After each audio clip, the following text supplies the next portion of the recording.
Діва Pro Styling – компактний, легкий і надзвичайно потужний професійний фен нового покоління із запатентованим мотором і конструкцією, що надає волоссю блиску, гладкості та захищає від електризації.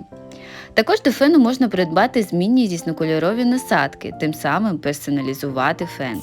Я обрала собі фіолетову. Італійський фен Atmos Atom насправді дуже зручний у використанні завдяки своїй вазі – всього 350 грам. Але фен сушить волосся швидко та не пошкоджуючи його. Волосся після використання надзвичайно легке, гладке і слухняне.